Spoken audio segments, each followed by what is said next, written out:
Hay un trozo de tela o de papel que aparece justo cuando el cuerpo deja de obedecerte, cuando sudas, cuando sangras, cuando lloras, cuando enfermas o cuando intentas ocultar algo que ya se ha hecho visible. Sí, hablo del pañuelo. Lo has usado para sonarte la nariz, para secarte una lágrima o limpiar algo que preferías no mirar. Pero ese objeto ridículo arrugado en un bolsillo ha estado en algunos de los momentos más íntimos, más sucios y más violentos de nuestra historia. Secó el sudor en Roma y cubrió cadáveres en Egipto. Sirvió para perfumar cortes, donde nadie quería oler la realidad. Intentó frenar pestes, se hundió en las trincheras y hasta escondió mapas de fuga. E incluso llegó a convertir el dolor de unas madres en una de las imágenes más poderosas del siglo XX. Parece una tontería, un simple cuadrado de tela, algo casi miserable, pero ahí está la clave. El pañuelo es fascinante, precisamente porque aparece justo cuando el cuerpo ya no puede disimular.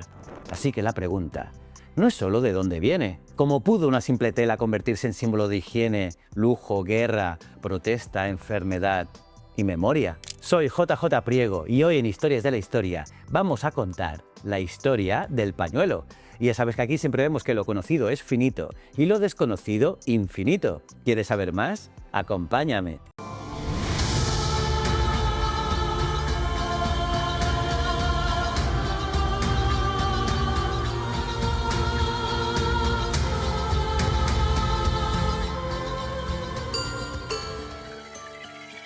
Tienes las manos cubiertas de sangre, de grasa y de barro. ¿Con qué te limpias si todavía no se ha inventado la tela? Pues mucho antes del primer hilo, el ser humano ya tenía este problema. Nuestros antepasados cazaban, pintaban, curaban y parían. Y en algún momento necesitaron algo urgente, una extensión de su propia mano, una forma de tocar las cosas sin tocarlas del todo. Para lograrlo, alguien tuvo que fijarse en algo frágil, vegetal, casi invisible. Y no hablo de una gran revolución agrícola, ni de campos domesticados, ni de telares complejos. Hablo de algo más humilde y más antiguo. Darse cuenta de que una brizna se podía separar, retorcer y anudar, de cogerla y convertirla primero en un hilo, luego en una cuerda, más tarde en una red y mucho después en una tela. En Sotsuana, en Georgia, en el Cáucaso, se han encontrado fibras de lino silvestre, de más de 30.000 años de antigüedad. Sí, 30.000 años. No eran pañuelos, ni siquiera eran telas como las imaginamos hoy. Pero ahí empezó todo, en el momento en que aprendimos a hacer eso con una simple planta y abrimos la puerta a algo revolucionario, nuestra segunda piel. Y una vez que esa tela nos sirvió para proteger la vida, le dimos una misión mucho más difícil: enfrentarse a lo inevitable. La muerte descompone, borra la forma, y los antiguos egipcios usaron una tela para decirle a ese caos: hasta aquí. Para ellos, el lino no era solo un material, era pureza, era orden. Al envolver una momia, estaban haciendo algo que el ser humano repetirá durante milenios: colocar una tela limpia sobre aquello que el cuerpo ya no puede controlar. La muerte amenaza con descomponer. El ritual intenta ordenar. La muerte borra la forma y el lino ayuda a conservarla. El proceso era brutal. El cuerpo era lavado, deshidratado, tratado con aceites y resinas y después cubierto milímetro a milímetro con capas y capas de vendas, y esas vendas, cada vuelta de lino, decía algo muy humano: este cuerpo importa. No vamos a abandonarlo al tiempo. Pero Egipto no inventó el pañuelo, pero sí fijó una obsesión que nos acompañará para siempre: la necesidad absoluta de usar una tela limpia para tocar lo delicado. Y la tela no solo tocaba lo sagrado, también tocaba el poder. En Mesopotamia, los textiles ya eran economía pura: riqueza, salario, tributo y trabajo organizado. Antes de que un trozo de tela se convirtiera en un accesorio personal, ya era poder contable. Algo capaz de sostener imperios, mover palacios, talleres y administraciones enteras. En paralelo y a lo largo de milenios, otras regiones del mundo preparan el futuro del pañuelo de otra manera. En distintos lugares del planeta y en momentos diferentes, el algodón se convierte en una fibra esencial.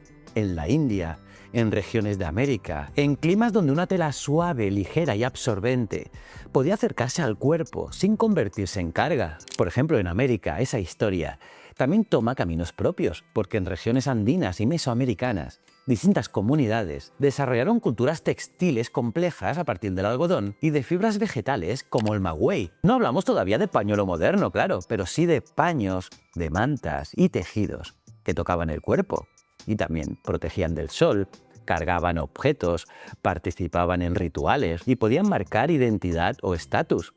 Mucho más tarde, en sociedades como la mexica, esa lógica alcanzará una fuerza enorme, porque una tela podía ser abrigo, carga, rango, tributo, ofrenda y también, como os digo, identidad. Y eso es importante para nuestra historia, porque el pañuelo hará exactamente eso una y otra vez, empezar como algo práctico y terminar diciendo algo sobre quién lo lleva. Pero volvamos atrás. En China, la seda añade otra dimensión: lujo, brillo, deseo, poder. Y en el Mediterráneo, tintes prestigiosos como la púrpura de Tiro enseñan algo decisivo: que una tela no solo cubre, también habla. A veces el color puede convertir un tejido en jerarquía. Y ahí se juntan sus futuros ingredientes: una tela limpia, suave, agradable al rostro y capaz de decir algo con solo cambiar de color. Pero hasta aquí. Tenemos fibras, muertos y dioses. El pañuelo empieza a parecerse a un pañuelo cuando sube a la cara. Y para eso tenemos que llegar a Grecia y Roma. En Grecia, el cuerpo se entrena, se observa, se idealiza. En la palestra, los jóvenes corren, luchan, sudan, se cubren de aceite y polvo. Y después se limpian con estrígilos, esas herramientas curvas que raspaban la mezcla de grasa, arena y sudor de la piel. Grecia no inventa el pañuelo, pero sí nos muestra algo esencial. Antes de que una tela suba al rostro, ya existe una cultura del cuerpo que suda, se limpia y se presenta ante los demás. Sudar es humano, siempre lo hicimos, pero secarse, limpiarse, controlar la apariencia, eso ya es cultura. Y si los griegos controlaban esa apariencia raspando el cuerpo con metal, los romanos llevaron esa obsesión un paso más allá y la envolvieron en tela. En público, tu propio cuerpo siempre te traiciona. Una simple gota de sudor revela nervios, cansancio o miedo. Y en la antigua Roma, eso era inaceptable. Imagina el verano romano, mármol ardiendo, multitudes, un senador a punto de hablar. La mano busca una tela, seca la frente y la dignidad se recompone. Ahí nace el sudarium, un paño pensado, como su nombre indica, para secar el sudor y devolverle al cuerpo su apariencia de control.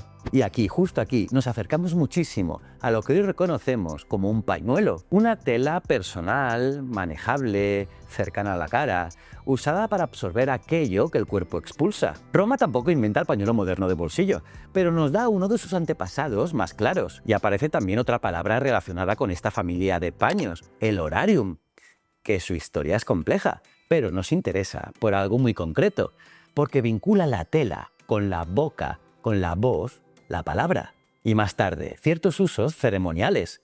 El cuerpo hablaba, rezaba, sudaba, respiraba, y la tela empezaba a estar siempre cerca de esas zonas donde lo íntimo se vuelve visible. Roma también nos permite ver otra idea decisiva. En una multitud, una tela podía convertirse en señal, no siempre el mismo tipo de paño, no siempre con el mismo nombre, pero en espectáculos, ceremonias o concentraciones humanas, un paño levantado, agitado o mostrado podía hacer visible una intención. Una tela pequeña amplifica el cuerpo, y eso volverá muchas veces en revoluciones, en plazas, en guerras y en manifestaciones. El pañuelo no solo sirve para limpiar, a veces sirve para que los demás te vean. Con el cristianismo antiguo y medieval, los paños que supuestamente habían tocado cuerpos sagrados ganan un valor enorme. Para nosotros pueden ser fibras y manchas.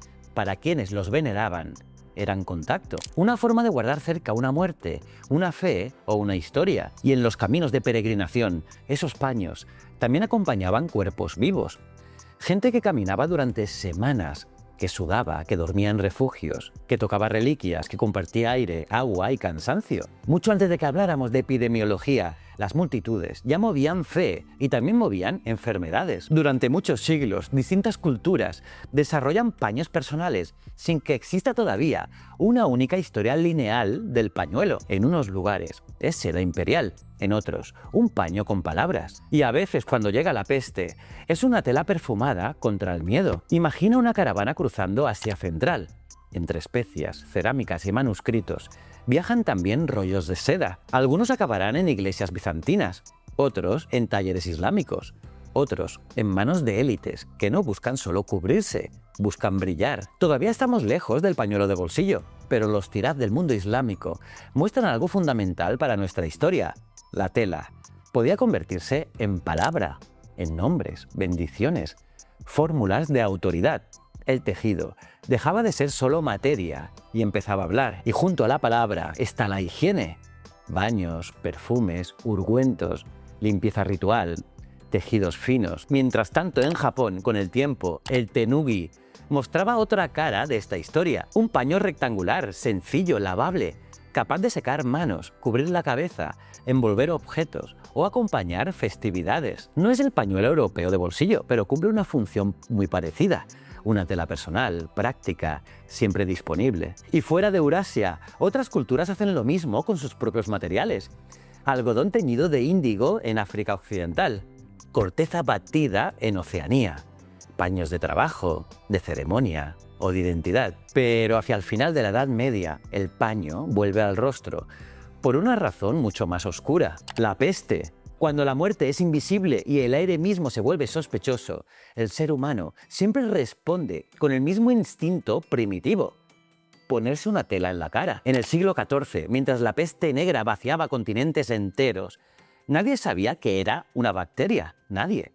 No tenían ni idea de pulgas, roedores, ni cadenas de contagio. Para la mentalidad de la época, la muerte viajaba en las miasmas, vapores venenosos y aires corruptos. ¿Su única defensa? Pues paños perfumados, telas llenas de hierbas aromáticas que se apretaban desesperadamente contra la nariz y la boca. A ver, hoy sabemos que no eran filtros médicos y que no detenían el contagio. Eran escudos psicológicos, una forma de intentar domesticar el aire médicamente.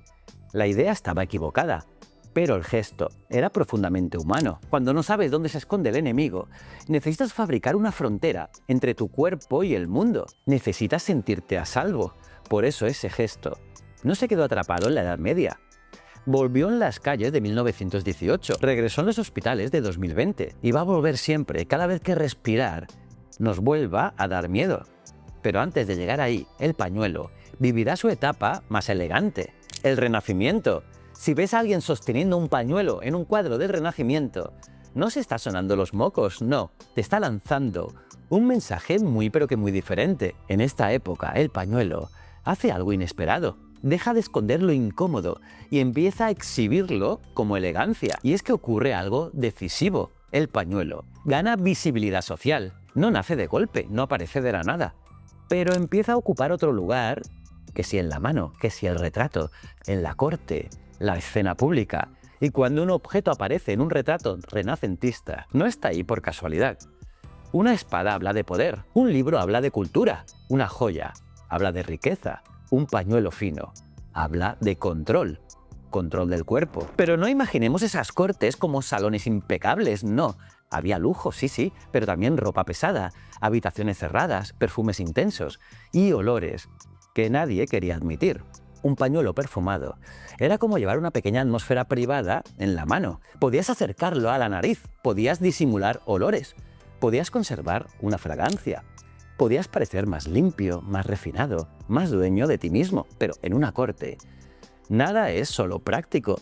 Todo puede ser teatro. En una sala donde nadie podía decir abiertamente lo que deseaba, incluso un gesto mínimo podía cargarse de intención. Un pañuelo caído al suelo podía ser solo un accidente o podía ser leído como algo más. Secarse una lágrima podía ser emoción o actuación. Llevarlo perfumado podía ocultar el olor del cuerpo o conservar el olor de otra persona. En centros de lujo como Venecia, el encaje podía convertir un pañuelo en una pequeña obra de arte.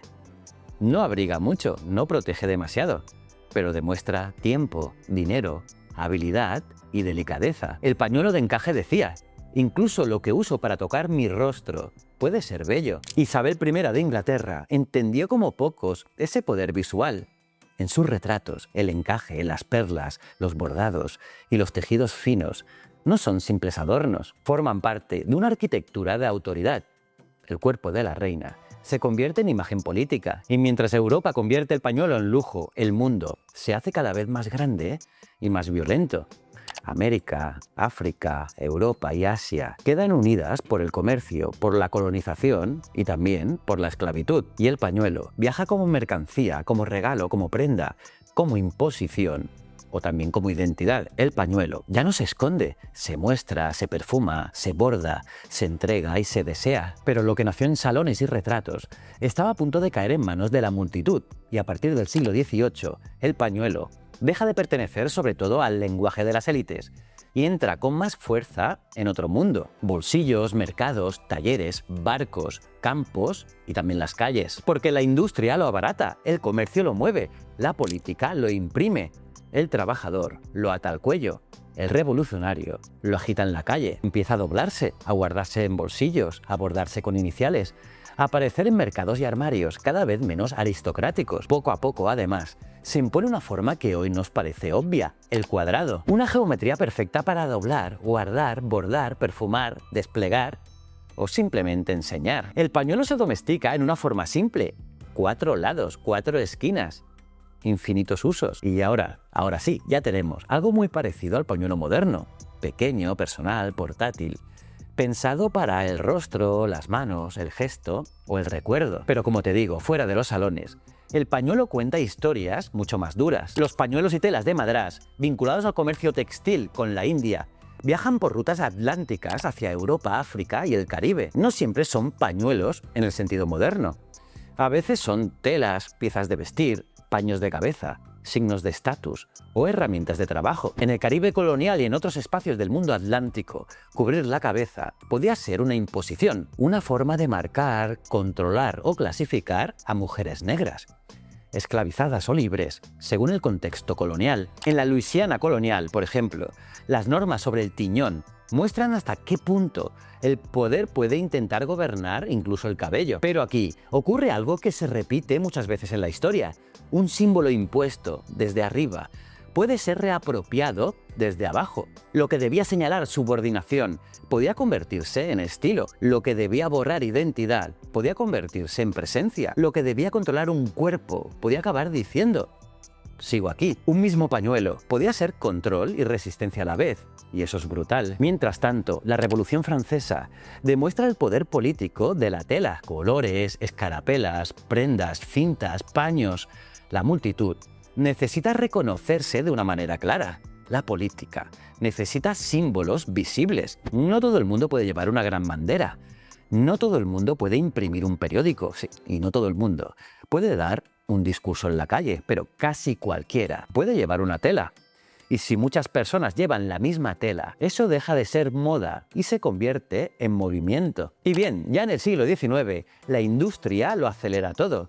Motivos de origen oriental, como los que Europa acabará asociando al nombre de paisley, se reproducen en masa. El telar jacquard permite patrones más complejos. Los tintes sintéticos abren una nueva explosión de color. Pero lo importante no es solo que haya más pañuelos. Lo importante es que ahora pueden llevar mensajes. Y entonces el pañuelo deja de ser solo algo que llevas encima. Empieza a llevar noticias. Cuando puedes imprimir sobre tela un pañuelo, puede convertirse en mapa, sátira, propaganda, recuerdo o periódico portátil. Porque, ¿cómo hacías para volver viral una masacre antes de que existieran las pantallas o las redes sociales? La respuesta es increíble: la llevabas metida en el bolsillo. Manchester, 1819. Miles de personas se reúnen pacíficamente en St. Peter's Field para exigir derechos y reformas políticas. Pero la respuesta de las autoridades fue una auténtica carnicería. Cargas de caballería, sables, pánico y una quincena de muertos en el suelo. Aquello pasó a la historia como la masacre de Peterloo. Para evitar la censura y hacer que la indignación circulara por todo el país, ocurrió algo fascinante. La imagen del horror no solo se imprimió en panfletos, se estampó masivamente en pañuelos conmemorativos. Piensa en el impacto. En el siglo XIX, la tela se convirtió en la pancarta política definitiva. Y es que también en las campañas electorales lo usaban para pedir el voto, pero aquí sirvió para algo mucho más profundo. Una herida política que podías desplegar con tus propias manos frente a cualquiera. Y a partir de ahí, este objeto cambió para siempre. El pañuelo ya no solo servía para absorber sudor o lágrimas, empezó a absorber historia. Y al mismo tiempo, en muchos caminos, en minas, puertos, campos y fronteras, la bandana se convierte en compañera del trabajo duro. El vaquero la levanta contra el polvo, el obrero la usa contra el sudor, el marinero contra el viento, el minero contra partículas suspendidas, el viajero contra el sol. No era elegante, era útil y precisamente por eso conquistó la calle. Eso sí, justo cuando parece más popular que nunca, la ciencia lo mira de cerca y encuentra algo bastante menos elegante. Durante siglos, sacar un pañuelo blanco de tela era el colmo de la educación y la elegancia, hasta que llegó la ciencia, lo miró de cerca y descubrió algo asqueroso. A finales del siglo XIX, Louis Pasteur y Robert Koch provocaron un terremoto científico con la teoría microbiana. Hasta ese momento, la humanidad creía que las enfermedades flotaban en el aire en forma de miasmas o pestilencias, pero ellos demostraron que el verdadero enemigo no era un mal olor, sino un ejército invisible de bacterias microscópicas. Y eso lo cambió todo. El peligro ya no estaba solo en lo que respirabas, sino en lo que tocabas. De la noche a la mañana, los objetos más cotidianos se convirtieron en sospechosos de contagio. Las sábanas de los hospitales, las vendas, tus propias manos. Y en el punto de mira de todos los médicos, el pañuelo. Piénsalo un segundo, ese trozo de tela va directo a los lugares más problemáticos del cuerpo, tanto la nariz, la boca, los ojos o las heridas. También la piel sudada. Recoge secreciones, retiene humedad, se guarda en un bolsillo caliente, se reutiliza, vuelve al rostro. Así que durante siglos, un pañuelo limpio había parecido eso, una señal de elegancia, pero ahora podía parecer, dicho de forma menos elegante, un pequeño archivo de mocos secos, de saliva, de humedad y vida microscópica. Y ahí el pañuelo cambia de cara. Sigue pareciendo limpio, pero ahora también puede dar miedo. Y el siglo XX explotará esa contradicción hasta el límite. Primera Guerra Mundial, trincheras, barro, ratas, piojos, frío, sangre, humo, gas. Millones de hombres atrapados en zanjas abiertas por la artillería. Allí, el pañuelo recupera sus funciones más básicas. Sirve para limpiar barro del rostro, secar sudor bajo el casco, cubrir la boca frente al polvo, presionar una herida, improvisar una venda o envolver una fotografía. Pero también muestra sus límites. Frente al gas tóxico, los pañuelos empapados y otras protecciones improvisadas fueron respuestas desesperadas, parciales, improvisadas. Antes de que llegaran máscaras más eficaces, no detenían la química de la guerra moderna, pero muestran algo estremecedor. Incluso ante una tecnología industrial de muerte, el primer gesto humano fue llevarse una tela a la boca. En una trinchera no hay elegancia, hay barro, miedo y lo que tengas a mano. Y muchas veces lo que tenías a mano era un pañuelo. Y después llega la gripe de 1918. Un mundo agotado por la guerra se enfrenta a una pandemia brutal.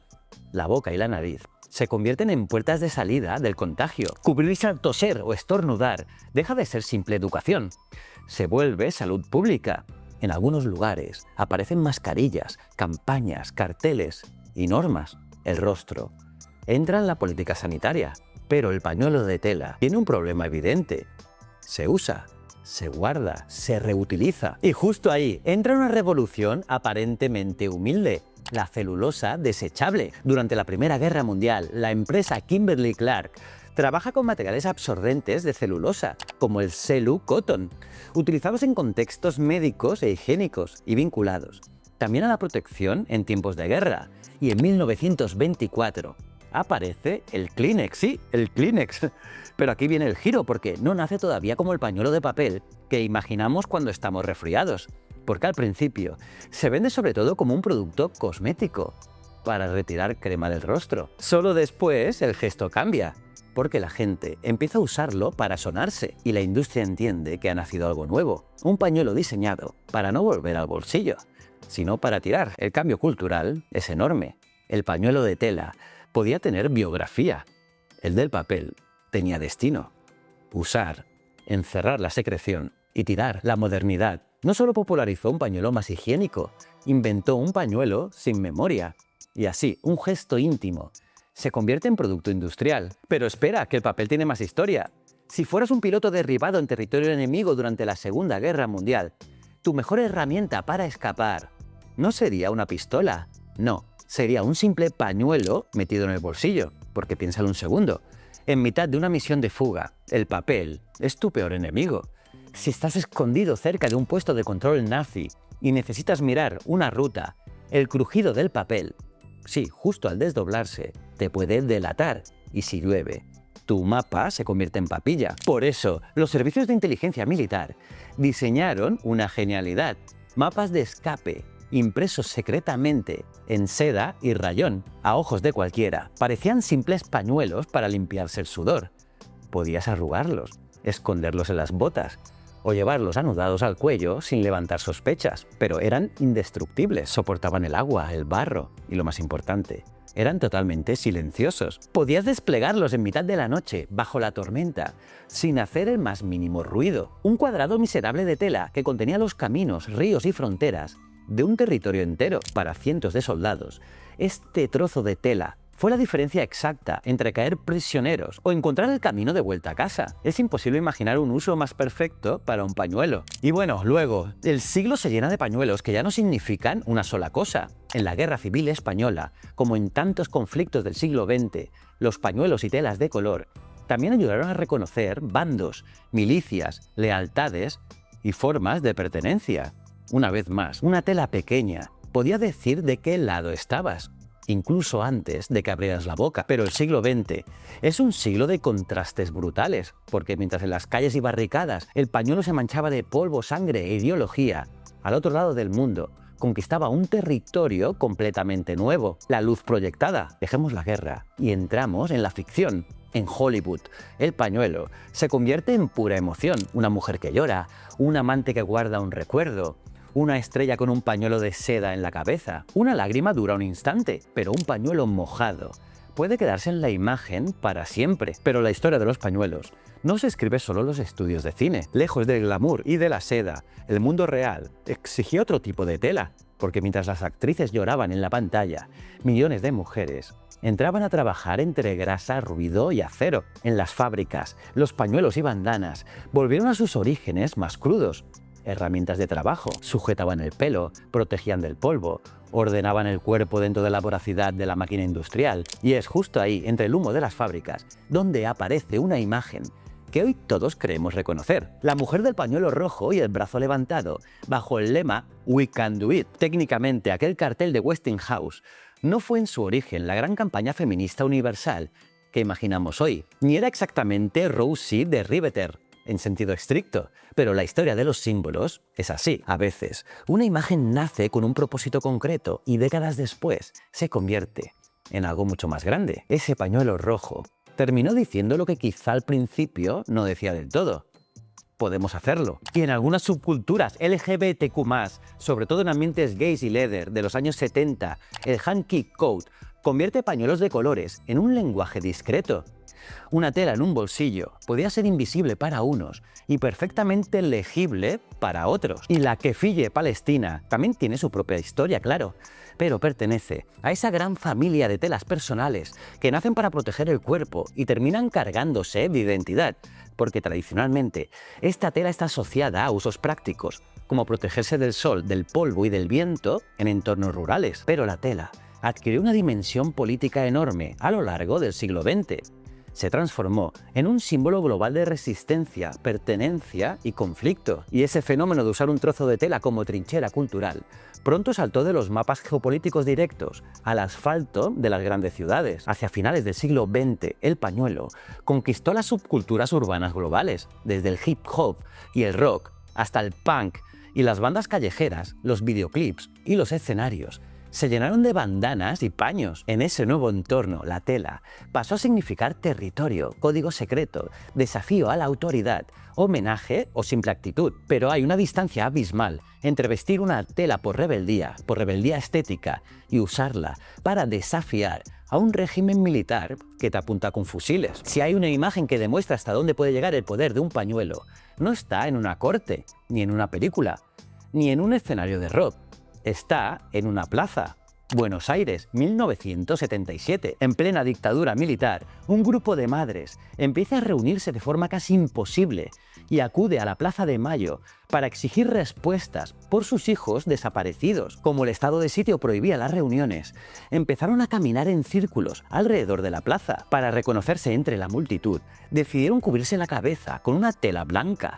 Al principio, eran literalmente los pañales de tela que habían guardado de sus hijos cuando eran bebés. Ese color blanco se transformó de golpe en memoria viva, en resistencia y en una ausencia que se negaba a desaparecer. Ese pañuelo no limpia nada, no adorna nada, no protege del frío ni del sol. Ese pañuelo acusa. Cada tela blanca dice que aquí falta alguien.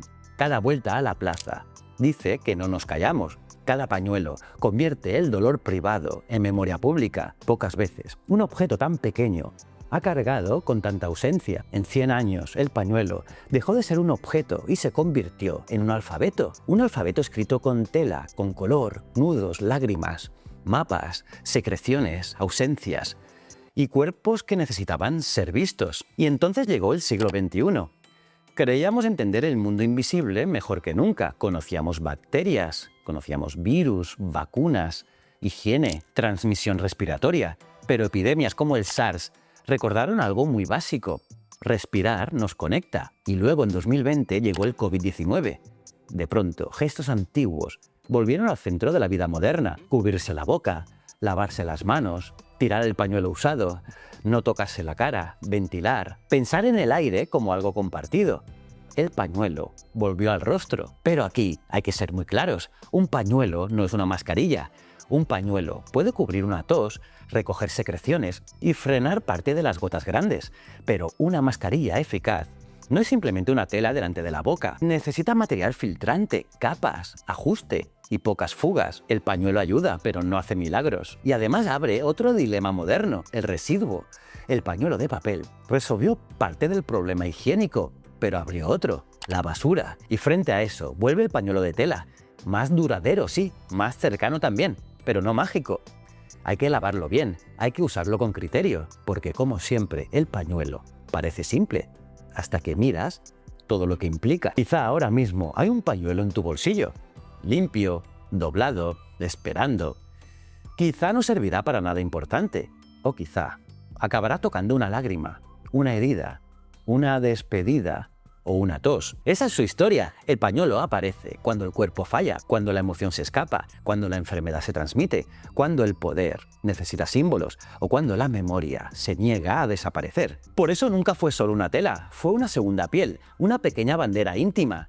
Un archivo de lágrimas, sudor, miedo, amor, protesta y ausencia. Fue quizá la frontera más pequeña que hemos inventado entre nuestro cuerpo y el mundo. Y ahora quiero oírte, escribidme en los comentarios. ¿Quién de vosotros sigue fiel al clásico e impecable pañuelo de tela? ¿Sí? De algodón o incluso de algodón bordado. ¿Y quién ha sucumbido por completo al pragmatismo del pañuelo de papel? Confesad, que lleváis encima ahora mismo, y seamos sinceros, ¿alguna vez os ha salvado de un momento de esos de tierra trágame? Os leo a todos. Y si vuestra mente ha sobrevivido a este viaje de 30.000 años, suscribíos al canal para no perderos la próxima inmersión. Y si esta historia os ha volado la cabeza, destrozad el botón de like y también el botón del hype. Y si aún tenéis hambre de historia, os recomiendo la lista de reproducción El origen de todo, porque ahí encontraréis la historia de la patata, del tomate, del perro, del gato, del cuchillo, de la falda, del chile, de la civilización, de la guitarra y muchísimos vídeos más. Y para vuestra dosis de historia y ciencia diaria, os espero en mi Instagram, JJPriegoTV, porque soy JJ Priego. Esto es Historias de la Historia. Y recordad, el conocimiento es un requisito esencial para la supervivencia. Nos vemos en el próximo vídeo. Muchísimas gracias.